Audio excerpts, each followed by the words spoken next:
पहला पतरस 2 अध्याय 24 पद। वह आप ही हमारे पापों को अपनी देह पर लिए हुए क्रूस पर चढ़ गया, जिससे हम पापों के लिए मर करके धार्मिकता के लिए जीवन बिताएं। उसी के मार खाने से तुम चंगे हुए।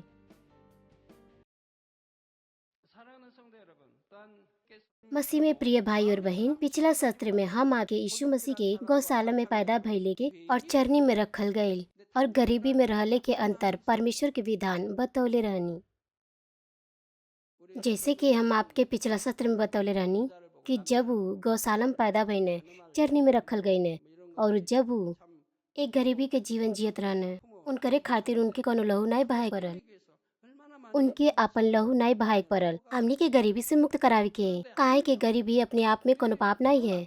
क्रूस के संदेश के ही 14 भाग है। आज हम यीशु के कीमती लहू के बहावल गईल ए प्रावधान के ऊपर बताइम। इस संदेश के द्वारा हम आशा करते नहीं कि आप गहराई से प्रभु के प्रेम के महसूस कर में जे हमनी के लिए पीड़ा के सहन है और अपन लहू बहावने और वही से अपने हृदय की गहराई से आप उनके धन्यवाद दे में। हम प्रभु के नाम से प्रार्थना करते नहीं कि आप वो कीमती लहू के द्वारा अपने पाप, बीमारी और कमजोरी से आजाद हो जाए में और स्वास्थ्य के आशीष के आनंद ले में। मसीह में प्रिय भाई और बहन और श्रोता, परमेश्वर के विधान के अंतर्गत जब क्रूस पे चढ़ा के खरीदिन समय आ पहुँचल तो यहूदी के द्वारा यीशु के बंदी बना लियल गए और उनके पिलातुस के पास सौंप दियल गए, जो उनकी यहूदा के हाकिम रहने। पिलातुस जानत रहने कि यीशु निष्पाप हवे, परंतु भीड़ के दबाव के कारण वो यीशु के कोड़ा लगवा के खरीदिन और क्रूस पे चढ़ावे के खरीदिन आज्ञा देने। सूली पे चढ़ावल जाले के बहुत ही कठिन सजा होला, परंतु कोड़ा के खाइल भी कोनो हल्का सजा न होला। रोम साम्राज्य जौन ओ समय में विश्व की शक्ति मानल जात रहल, उनकर बखूबी प्रशिक्षित सैनिक यीशु के कोड़ा मरने। कोड़ा यीशु के शरीर के चारों ओर 1.5 गुना तक लिपट जात रहल। इ न खाली शरीर के मांस के अंदर तक चुभ जात रहल, बल्कि कोड़ के मुख्य तेज सिरा शरीर के भीतर तक छेद जात रहल। जब वो सैनिक वो चाबुक कोड़ा के कठोरता से हटावत रहने कुल तो वो चाबुक से मांस के टुकड़ा टुकड़ा तक फट जात रहल। यीशु के प्रकार के कोड़ा मारल गए। एक अदर उनके जख्मी कल गए कि उनकर हड्डी दिखाई देत रहल और उनमें से बहुत से लहू बहावने। काहे यीशु के कोड़ा मारल गए, काहे वो अपन लहू बहावने, काहे परमेश्वर अपने इकलौता पुत्र के ये प्रकार के महान पीड़ा से गुजरे रहने। यशायाह 53 अध्याय 5 से 6 पद कहला, परंतु वह हमारे ही अपराधों के कारण घायल किया गया, वह हमारे अधर्म के कामों के हेतु कुचला गया। हमारे ही शांति के लिए उस पर ताड़ना पड़ी और उसके कोड़े खाने से हम चंगे हो जाएं। हम तो सबके सब भेड़ों के नाई भटक गए थे। भेड़ काहे काहे के बिना चरवाए के भेड़ भटक जाली। हम में से हर एक ने अपना अपना मार्ग लिया और यहोवा ने हम सबों को अधर्म का बोझ उसी पर लाद दिया। जैसन की कहल गईल हमनी के चंगाई देव के खातिर यीशु के कोड़ा मारल गईल, वो अपन लहू बहावने। जैसे कि निर्गमन 15 अध्याय 26 पद कहला, यदि हम परमेश्वर की आज्ञा को माने और पाप न करे तो कोई बीमारी हम पर नहीं आएगी। अर्थात बीमारी से चंगाई प्राप्त करे के संकेत सबसे पहले हमनी के पाप से क्षमा मिले चाहिए। मत्ती 9 अध्याय 2 पद कहला, देखो कई लोग एक झोले के मारे हुए को खाट पर रखकर उसके पास लाए। आज लोग व्हीलचेयर पे आवे ने, परंतु ओ समय कोनो व्हीलचेयर नहीं होत रहल, वही से ऊ खाट पे रहल। अनुमानिक तौर पर उनके 4 लोग उठौल हुई हैं। यीशु ने उनका विश्वास देखकर उन झोले के मारी हुए से कहा, हे पुत्र ढांढस बांध, तेरे पाप क्षमा हुए। जब यीशु ये आज्ञा देने ओकरे बाद वो झोले के मारल ठीक हो गई। वो उठल और चले लगल। बीमारी से ठीक करे के खातिर पहले यीशु पाप की समस्या के समाधान कईने। पाप की समस्या के समाधान करने से पहले परमेश्वर हमनी के प्रारंभिक विश्वास के देखे ने, तब हमनी के चंगाई प्राप्त कर सकेंगे। और साथ ही यूहन्ना 5 अध्याय 14 पद कहला, इन बातों के बाद जब वो यीशु को मंदिर में मिला तब उसने उससे कहा, जे तू चंगा हो गया है, फिर से पाप मत करना। ऐसा ना हो कि कोई भारी विपत्ति तुझ पर आ पड़े। काहे कोनो भारी विपत्ति आ पड़ेला, वो ऐसे काहे के आप फिर से पाप करेनी। यदि आप फिर से पाप ना करी तो फिर और आपकी अधिक समस्या ना हुई, कोनो भारी विपत्ति आप पे ना आई। वही समनी के बीमारी से मुक्त करावे खातिर लहू के बहावल अवश्य रहल। यीशु के कोड़ा मारल गईल हमनी के पाप से मुक्त करावे खातिर वो अपन लहू बहावने और हमनी के तमाम दर्द और बीमारी से आजाद करने के खातिर हमनी के ओर से दर्द और पीड़ा के सहने। मसीह में प्रिय भाई और बहन, मत्ती 8 अध्याय 17 पद कहला, ताकि जो वचन यशायाह भविष्यवक्ता के द्वारा कहा गया था वह पूरा हो कि उसने हमारी दुर्बलता जैसे असाध्य रोग और लंगड़ापन, पोलियो, अपंगता के साथ पैदा भइल एक प्रकार के रोग को ले लिया और हमारी बीमारियों को उठा लिया। पहला पत्रस 2 अध्याय 24 पद कहला, उसी के मार खाने से तुम चंगे हुए। ये नहीं कहला कि आप चंगे हो जाई में, परंतु एजा लिखल बा कि तुम चंगे हुए। एजा एक पूर्ण काल के वाक्य के इस्तेमाल भइल बा। ए प्रकार के जे विश्वास करेला कि यीशु के कोड़ा खैली से और लहू बहले के द्वारा हमनी के छुटकारा मिलल बा। हमनी के दुर्बलता और बीमारी से पीड़ित रहले के आवश्यकता नहीं बा। परंतु कुछ लोग परमेश्वर पे विश्वास करे के दावा तो करे न, परंतु कहे न हम कमजोर बानी, वही से गिर जानी और पाप कर बैठे। और ये भी कि वचन के अनुसार पूर्ण रूप से जीवन जियल मुश्किल बा।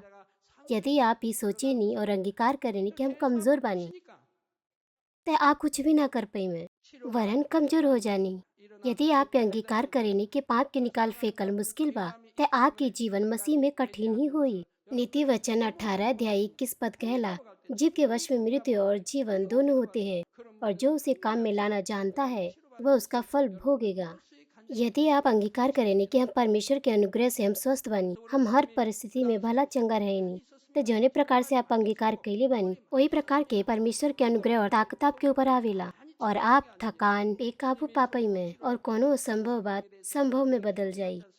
जब आप बीमारी के लिए, चंगाई के लिए प्रार्थना ग्रहण करेनी, आपके यह अंगीकार नहीं करे के चाहे कि हम विश्वास करेनी और हम चंगा हो जाए जब हम प्रार्थना ग्रहण करम, वरन आपके ये अंगीकार करे के चाहे कि हम चंगा हो चुकल बानी, तब परमेश्वर आपके विश्वास के अनुसार कार्य करिए। कुछ लोग कहन कि हम कैसे कहें कि हम ठीक हो गइल बानी, हालांकि हमके अभी भी दर्द बा, काई झूठ नहीं बा।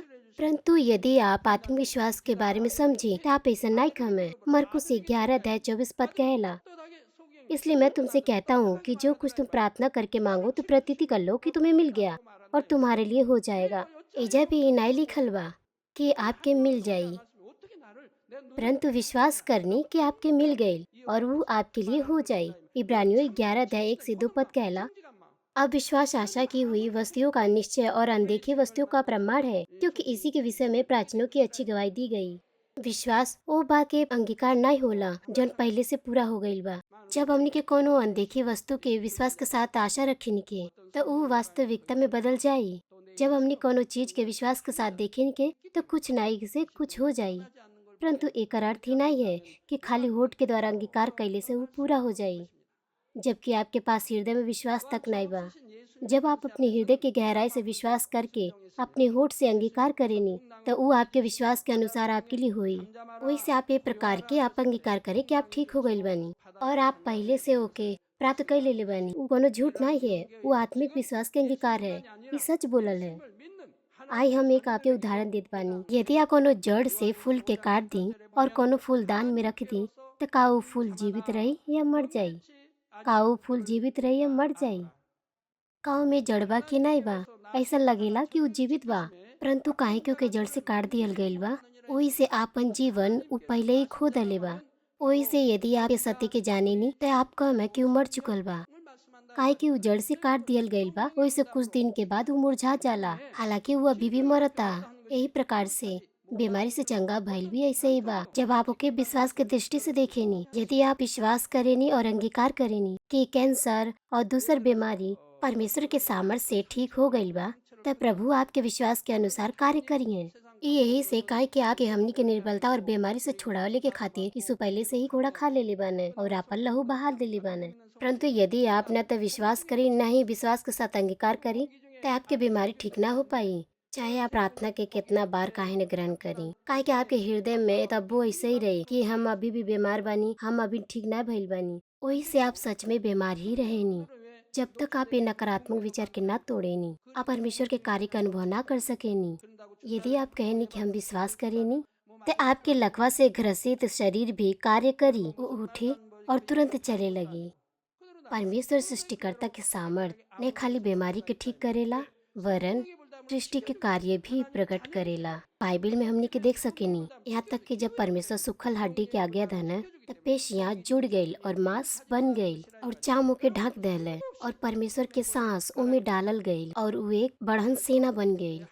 ये चर्च के शुरुआत से ही बहुसंख्य सदस्य परमेश्वर के चंगाई के कार्य के अनुभव कैले बने। खास तौर पे जागृति सभा या फिर विदेशी धर्म सभा के दौरान अनगिनत लोग एक ही बार में चंगा हो गई ने और वो मंच पे गवाही देवे ने। यीशु मसीह के ग्रहण कैले के बाद और अपने पाप से पूर्णतः पश्चाताप कैले के बाद यहाँ तक कि गंभीर बीमारी भी ठीक हो गई, खाली उद्देश्य मन से ही प्रार्थना ग्रहण कैले के द्वारा। यहाँ तक कि अंतिम चरण के कैंसर, एड्स और बहुत से दूसर असाध्य बीमारी भी ठीक हो गई। यहाँ तक कि निर्बलता जैसे अंधापन, गूंगापन, बहरापन, लंगड़ापन भी सामान्य स्थिति में लौट आई।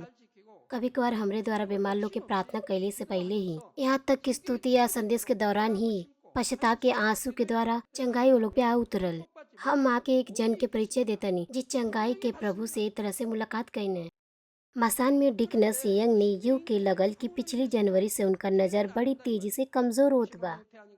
उनका दृष्टि पीला हो गई लल। उनके चीजें टेढ़ा और उबड़ दिखाई देत रहल। उनके चक्कर भी आवत रहल और लोजिया भी रहल। उनके बतावल गईल कि उनके हर्रा की बीमारी बा, जौन की बहुत दुर्लभ आँख की बीमारी होला। आँख के अंदर छाला बन गई लल, ओही से उनका दृष्टि खराब हो गई लल। बीमारी के कारण अभी तक पता नहीं चलल लल। यहाँ तक कि उपचार के बाद भी एमे सामान्य दृष्टि के प्राप्त करल बहुत मुश्किल रहल। यदि छाला बड़ा हो जा तो वो आँख के नस के ढक सकत रहल और वो अपनी आँख की दृष्टि खो सकत रहली। यहाँ तक कि ऐसन रोग के पहचान भइले के बाद भी वो ना तो निराश भइली और ना ही निरुत्साह, बल्कि वो परमेश्वर के धन्यवाद दिली और आनंदित भइली। जबकि वो अनर हो सकत रहली, ओकर कोनो इलाज नहीं रहल, तब वो आनंदित और धन्यवादित रहली। वो प्रभु पे विश्वास कैली जे कोड़ा खैले के द्वारा हमनी के बीमारी से और दुर्बलता से चंगा कईने। और ऊ बहुत से परमेश्वर के कार्य के देखले रहली जौन ई कलीसिया में प्रकट भइलल। ऊ सोचली कि ऊ एकरे लिए मौका बाटे वो विश्वास दिखाए और परमेश्वर के महिमा दे। पहले वो अपने आप के मुड़ के देखली और एक एक कई के अपने गलत काम के लिए पश्चाताप कैली। हालांकि परमेश्वर के चंगाई के अनुभव अपने बेटा पे कर चुकल रहली, लेकिन उनकर बेटा फिर से एक बार बीमार भइने तो वो अस्पताल गईली और वो परमेश्वर पे भरोसा नहीं रखली। जब वो चर्च में काम करत रहली उनके अंदर शांति नहीं रहत रहल। वो विश्वासी भाई के न्याय और निंदा करत रहली। जब उनकी सब बात याद आयल वो अपने हृदय की गहराई से पश्चाताप कैली। उनके बाद आनंद और विश्वास के साथ उसियो लैली हमार प्रार्थना के ग्रहण कैली। हमरे प्रार्थना के ग्रहण कैली के बाद उस शीघ्र ही पौली कि उनका दृष्टि सामान्य हो गई बा। 예수 그리스도의 이름으로 물리치는 기도를 해도 시험 환란이 떠나가지를 않는 것입니다. 마치 더러운 오물에 벌레가 जब फिर से वो हॉस्पिटल में जांच करौली तो जांच में देखावल गयल कि उनकर सारा छाला जा चुकल बा। एकरे अतिरिक्त उनकर दृष्टि जौन पहले 0.8 और 0.25 रहत रहल, उ दोनों तरफ 1.2 और 1.2 हो गई। 1.2 सबसे साधारण नजर होला। परमेश्वर उनके उनकर विश्वास के अनुसार चंगा कईने और उनका नजर पहले से भी बेहतर बना दिए। ये सच्चा विश्वास है। वो चिंता नहीं कैली, बल्कि बजाय ओकरे वो आनंदित भइली और धन्यवाद दिहली। वो सोचली कि उनके पास मौका बाटे परमेश्वर के महिमा देवे के। और फिर वो अपन बीतल काम से पश्चाताप कैली और फिर प्रार्थना ग्रहण कैली और परमेश्वर तुरंत कार्य करने। परमेश्वर उनकर विश्वास के द्वारा उनके चंगा कईने और उनके बोनस भी देना उनकर आंखें बेहतर बना के। मसीह में प्रिय भाई और बहन, कोड़ा खैली के द्वारा यीशु हमनी के बीमारी से चंगा कईने। परंतु जे ई कहेला कि ये बात पे विश्वास करेला, ओमे भी कुछ ऐसे लोग बाने जन बीमारी में रहने। का कारण बा एकर? एकर कारण ई है क्या है कि वो परमेश्वर की धार्मिकता के अनुसरण नहीं करन। निर्गमन 15 अध्याय 26 पद कहला कि यदि तू अपने परमेश्वर यहोवा का वचन तन मन से सुने और उसके दृष्टि में ठीक है वही करे और उसकी सब विधियों को मानी। एजा लिखल बा उनकर सब विधियाँ, ऐसा नहीं कि आप बड़न विधि मानी और छोटन छोड़ दी, बल्कि यदि आप उनकर सब विधि के मानी तो जितने रोग मैंने मिस्रियों पर भेजा है उनमें से एक भी तुझ पर न भेजूंगा, क्योंकि मैं तुम्हारा चंगा करने वाला यहोवा हूँ। एजा मिस्र आत्मिक तौर पे संसार के दर्शावेला और 10 विपत्तियाँ जो निर्गमन के द्वारा मिस्रियों पे आयल वो पृथ्वी के तमाम बीमारी के दर्शावेला। यदि हमनी के परमेश्वर के आज्ञा के पालन करें के तो हमनी के कोनो बीमारी ना लगी, यहाँ तक कि हमनी के बीमार भी हो जाए के। यदि हमनी के पश्चाताप करे के और मन फिरावे के तो जौने प्रकार से परमेश्वर कहले बाना कि मैं तुम्हारा चंगा करने वाला यहोवा हूँ। सर्वशक्तिमान परमेश्वर हमनी के चंगाई दी है। वही से कृपया जांची कि का आपके पास विश्वास बा कि नहीं। यदि आप वास्तविकता में विश्वास करेनी कि परमेश्वर सर्वशक्तिमान हमें और यह भी कि परमेश्वर आपके पिता हमें और परमेश्वर चंगाई दे वाला हमें, तो फिर आप जब बीमार होकर में तो आपके का करे के चाहिए? आपके पूरा तरह से सर्वशक्तिमान परमेश्वर पर भरोसा रखे के चाहिए। आप वो संसार पे भरोसा ना रखे के चाहिए। ये हमनी के ऊ कार्य करे के विषय में नहीं कहेला जौन हमनी के अपन दृष्टि में या मनुष्य के दृष्टि में सही बा, परंतु जौन परमेश्वर के दृष्टि में उचित बा। अलग अलग व्यक्ति के अनुसार जे सही बा वो अलग अलग होला। यदि 10 लोग होने तो ओ लोग की धार्मिकता अलग अलग होला, उनकर विचार अलग अलग होला, उनकर हृदय और धार्मिकता की चौड़ाई अलग अलग होला। लोग में काहे विवाद होला? यही से काहे कि हर केहू ए बात पे जोर देला कि उ सही बाने। उनकर विवाद यही से होला काहे के प्रत्येक ही कहने कि उ सही बाने। यही से है काहे के जन्म के बाद जब उ परिपक्व होने उ अलग अलग चीज के सुने न, देखे न और सीखे न। ओही से हमनी के खाली परमेश्वर के वचन जो सत्य है खाली उन्हीं के मापदंड माने के चाही। जौन परमेश्वर के दृष्टि में उचित बा खाली वही सही बा। सत्य का कहेला, यदि कोई तेरे दाहिने गाल पे मारे तो उसे बायां भी फेर दे। शांति का अनुसरण कर, अपने शत्रु से प्रेम रख। ई हवे उ धार्मिकता जन परमेश्वर के दृष्टि में हवे। यदि कोनो जन परमेश्वर के धार्मिकता में पलने बढ़ने और सिखावल गई ने, वो बहुत से लोगों के समझ पाई और गले लगा पाई है। वो एक बढ़न अगुआ बनने के योग्य हो पाई है। यही से काहे के हालांकि ऐसा लगेला कि परमेश्वर के धार्मिकता के अनुसरण कैले से कोनो हानि हो रहल बा, लेकिन अंत में परमेश्वर के पहचानन है, उनकी ऊंचा उठावन है। लेकिन जब ओके सुने न कि उनके परमेश्वर के सारे आज्ञा के पालन करे के बा, उ सोचे न ई तो मुश्किल बा, हम कैसे इतना सारा आज्ञा के पालन कर पाएम। परंतु परमेश्वर के आज्ञा के पालन करल कोनो मुश्किल काम नहीं है। यदि आप विश्वास करेनी कि आप एकर पालन कर सकेनी, काहे कि परमेश्वर की आज्ञा है।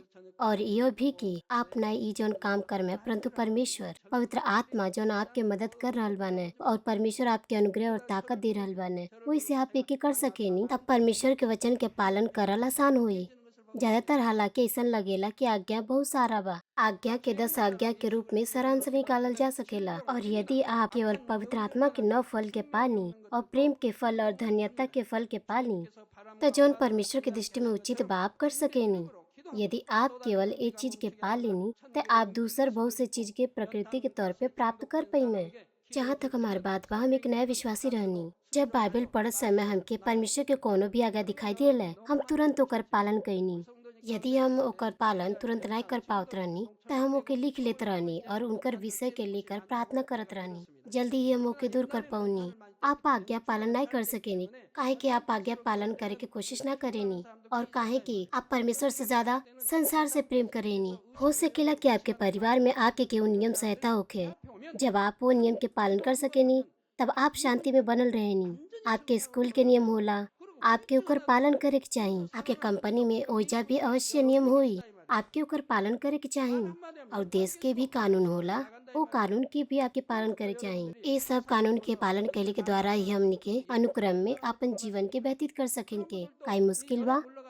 ये सब नियम के पालन कैले के द्वारा ही आपके स्कूल, कंपनी और परिवार में शांति बनल रही। यदि आप सच में परमेश्वर से प्रेम रखेनी और स्वर्ग की आशा रखेनी, यदि आप स्वर्ग के महिमा और प्रतिफल के लालसा रखेनी, तब परमेश्वर के आज्ञा के पालन करल बिल्कुल भी मुश्किल नहीं हुई। और आपके आज्ञा पालन न कैले के ऐसा कोनो कारण नहीं हवे।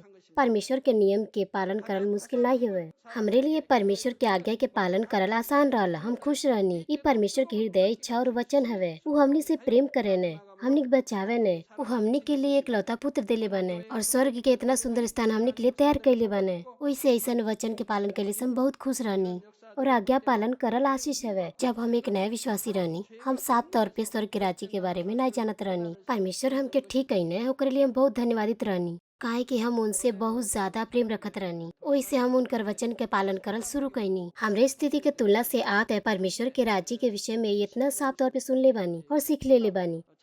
वही से आपके लिए तब पालन करल बहुत आसान हो चाहिए। बाइबल में दूसरा इतिहास के 16 अध्याय में राजा आसा के बारे में हमनी के एक अभिलेख मिलेला। वास्तविकता में राजा आसा परमेश्वर पे भरोसा रखत रहने, परंतु जब इजराइल के उत्तर राज्य के राजा यहूदा पे चढ़ाई कैले तो ओकर विश्वास बदल गये। अब वो परमेश्वर पे निर्भर नहीं रहने। वो रिश्वत दे के अन्य जाति के देश के राजा से उत्तर राज्य के इजराइल के राजा के साथ लड़ के कहने। ए पर भविष्यवक्ता आईने और उ राजा के डटने। उ राजा के बताओने कि जब शक्तिशाली अन्य जाति के सेना राजा पे आक्रमण कैले रहल, वो वक्त परमेश्वर उनके दूर कईने। जब वो केवल परमेश्वर पे भरोसा कैले रहने, परमेश्वर उनके सुरक्षा देने। परंतु जब वो परमेश्वर पे भरोसा नहीं कईने वरन संसार पर और दूसरे लोग पर, तो परमेश्वर आपन मुंह के उसे फेर लाने। दूसरा इतिहास 16 अध्याय 9 पद कहेला, देखिए यहोवा की दृष्टि सारी पृथ्वी पर इसलिए फिरती रहती है कि जिनका मन उसके ओर निष्कपट रहता है, उनकी सहायता में वह अपना सामर्थ्य दिखाए। एक अर्थ यह है कि परमेश्वर अपन सामर्थ्य उनकरे पे प्रकट करने जे अपन पूरा हृदय, मन और प्राण और ताकत उनके अर्पण करने। तू ये मूर्खता के काम कैले बाड़ा, वही से अब तू लड़ाई में फसल रह। यहाँ तक के डांट के बाद भी राजा आसन पश्चाताप नहीं कईने, वरन भविष्यवक्ता के सतावने और परमेश्वर के सामने और अधिक पाप की दीवार खड़ा कईने। अंत में उनका राज्य के 39 वर्ष में उनके गंभीर बीमारी लग गई, जिकरे पास बड़ा पात्रोला उ डांट के सुनेला, राजा शाऊल न सुनने। जब परमेश्वर उनके समूएल के द्वारा डटने, वही से वो अंत में मृत्यु की राह पे चल दहने। एकरे विपरीत जब परमेश्वर के प्रिय सेवक दाऊद जब कोनो गलती कईने, परमेश्वर के जन जब उनकर पास आईने और उनकर गलती के दर्शावने, तब दाऊद तुरंत ही उसे पश्चाताप कईने। वो गलत कार्य के द्वारा शैतान दोष लगौले, ओकरे कारण उनकर पे परीक्षा आईल, परंतु आनंद के साथ वो परीक्षा के सामना कईने। ये हवे एक प्रकार के बढ़न पात्र। परमेश्वर कुछ और ना है परंतु दाऊद से प्रेम कईने और उनके महानता से इस्तेमाल कईने। दाऊद विश्वास के एक सबसे बेहतर उदाहरण प्रदर्शित कईने। वही से राजा आशा के उनके 39 वर्ष में एक बीमारी लग गई, तो उनके का करे के चाहिए? उनके लगातार पश्चाताप करे के चाहिए और परमेश्वर पे निर्भर रहे के चाहिए। परंतु राजा आशा तब वो परमेश्वर पर भरोसा नहीं कईने, वरन डॉक्टर पे कईने। उनके का करे के चाहिए? आप ऐसा परिस्थिति में का कर में उसे पश्चाताप करे के चाहिए, परमेश्वर पे भरोसा रखे के चाहिए, चिकित्सक पे नहीं। परंतु काहे के वो एक राजा रहने, वही से वो बहुत से डॉक्टर के जानत रहने, वही से वो एक के पास गई हुई है। अगर उनके फर्क नहीं पड़ल हुई तो दूसरे पास गई हुई है। वही से एजा चिकित्सक बहुवचन के प्रयोग कई गई बा। दूसरा इतिहास 16 अध्याय 13 पद कहला, निदान आशा अपने राज्य के 41वें वर्ष में मर के अपने पुरखाओं के साथ सो गया। अंत में वो बीमारी से मर गई ने। यदि वो परमेश्वर पर भरोसा रखता तो परमेश्वर उनसे आनंदित होता और उनके ठीक कर देले रहते हैं, ताकि वो अधिक जीवित रहते हैं। परंतु उस संसार पे निर्भर रहने और लोग पे वही सु परमेश्वर के कोनो कार्य के नहीं देख पाने, वरन बीमारी से मर गई ने। परमेश्वर उनकर काम से खुश ना भइने और वही से परमेश्वर एक घटना के बाइबल में अभिलिखित हो दिया ने। एक अभिलिखित कैली के द्वारा परमेश्वर हमनी के पाठ पढ़ावतन कि वास्तव में विश्वास का है और सच्चाई से परमेश्वर पे विश्वास करल और प्रेम करल का है। आज भी ऐसे ही बा। बहुत से लोग कहने हम सर्वशक्तिमान परमेश्वर पे विश्वास करेनी, हम परमेश्वर पे विश्वास करेनी जे जीवन और भाग्य पे नियंत्रण रखने, लेकिन वास्तविकता में उनके कुछ हो जाला तो का करेने? वो परमेश्वर पे भरोसा ना रखेने परंतु संसार पे भरोसा रखेने। वो परमेश्वर से प्रार्थना के साथ नहीं मांगने परंतु अस्पताल या दवाई पे निर्भर रहने। ज्यादातर जे हमरे प्रार्थना के ग्रहण करे आवेला वैसे ही मामला बा। वो अस्पताल जा चुकल रहने, बहुत से पैसा खर्च चुकल रहने, बहुत से चीज कर चुकल रहने, लेकिन यदि कोनो फायदा नहीं होला, अस्पताल से बता दियल जाला कि अब उनकर मृत्यु हो जाई, तब वो प्रार्थना के ग्रहण करे आवे ने। लेकिन वास्तव में ये सच्चा विश्वास नहीं है। अब वो प्रार्थना के ग्रहण करे यही से आवे ने काहे कि अब उनके संसार पे भरोसा नहीं रहल, परंतु तब वो धन्यवाद के साथ परमेश्वर उनमें से बहुत के चंगा करे ने। परंतु जौने समय वो लोगन उपदेश के सुनले रहने, यदि वो वही समय आ जाते संसार पे बिना भरोसा कैले, ते ज्यादा दर्द और इतना ज्यादा पैसा खर्च कैले बिना बहुत तेजी से वो ठीक हो जाते। वो महानता से परमेश्वर के महिमा देते हैं। आई हम इस संदेश के निष्कर्ष देम। मसीह में प्रिय भाई और बहन, इस संसार में गंभीर बीमारी के ठीक कैले के खातिर कितना बड़न पीड़ा के आपके सहक पड़ेला और पूरा ठीक भइले के कोनो पक्का नहीं रहेला। यदि ऑपरेशन से आप ठीक भी हो जाए तब वो कबो को और परेशानी होला, लेकिन आप पूरी तरह परमेश्वर पर निर्भर रही, अपन विश्वास दिखाई तो आप सिद्धता से ठीक हो जाए बिना कोनो दर्द से और दुष्प्रभाव के, और साथ ही आपके विश्वास महानता से बढ़ी चंगाई के अनुभव के द्वारा, और आप परमेश्वर के महिमा दे में ताकि आप बहुत से आत्मा के बचा सके। एकर प्रभाव दुगना तिगना चौगुना या ऐसे अधिक भी हो सकेला। हालांकि हमनी के चर्च के शुरुआत से ही हम कब्बो भी केहू की नहीं सिखौने कि आप दवा न लें या फिर अस्पताल न जाएं। यही से जब खुद ही मरीज के पास विश्वास नहीं बा तो यदि ओके दूसर लोग भी ऐसा करे कहें तब वो प्रार्थना से ठीक ना हो सकेला। हम खाली सच्चाई सामने रखेनी और उनकर आपन विश्वास के द्वारा उनका चुनाव करे देनी। प्यारे भाई और बहन, का हम आपके कबो सिखौले आनी कि आप कबो दवाई न लें या अस्पताल न जाएं या ऑपरेशन न कराएं। हम खाली आपके सच्चाई कहनी और आप अपने विश्वास के अनुसार चलेनी। हम उनके बता देनी कि यीशु हमन के तमाम निर्बलता बीमारी के ले लाने और कोड़ा खैली के द्वारा चंगाई दिले बाने। वो हमनी के परमेश्वर पे निर्भर रह चाहिए, परंतु उस चंगाई के कार्य के अनुभव तब ले सके जब स्वयं से विश्वास प्रदर्शित करे और वो विश्वास के अनुसार कार्य करे। काहे के मानवीन के बहुत से विश्वासी चंगाई के कार्य का अनुभव हमेशा करे। अब आप में से बहुत से स्वस्थ बानी, आपके बच्चे, आपके परिवार के सदस्य भी बिना अस्पताल के ही स्वस्थ बने। ये कितना महान आशीष बा। काहे कि आप केवल परमेश्वर पे निर्भर रहेनी और परमेश्वर के द्वारा चंगाई पावेनी। आपके विश्वास दिन पर दिन बढ़त जाला, आपके प्राण सम्मिलित होला आपका विश्वास बढ़ेला, न कोनो बीमारी न जीवाणु आपके संक्रमित करेला। आप विश्वास के द्वारा समस्या के समाधान करेनी। ज्यादातर आपके परिवार के सदस्य 1 साल, 10 साल, 15 या 20 साल तक अस्पताल नहीं जाने। हम आशा करते हैं कि आपन रूप से प्रभु पे प्रेम और विश्वास कर में जे कोड़ा खेली के द्वारा और आपन लहू बहेली के द्वारा हमने के सारा बीमारी और निर्बलता से छुटकारा दिले बाने। कृपया एक प्रकार से नकारात्मक अंगीकार न करे कि हम कमजोर बानी या अभी भी हमके दर्द बा, परंतु यीशु के कीमती लहू पे निर्भर रहत सकारात्मक अंगीकार करें। हम प्रभु के नाम से प्रार्थना करते हैं कि आप परिश्रम से परमेश्वर की आज्ञा के पालन कर में और ऊपर हर बात पे पूरी तरह से निर्भर रहे, ताकि आप परमेश्वर के कार्य के द्वारा हमेशा परमेश्वर के महिमा दे पाई में, जौन की सब कुछ करे के योग्य बाने।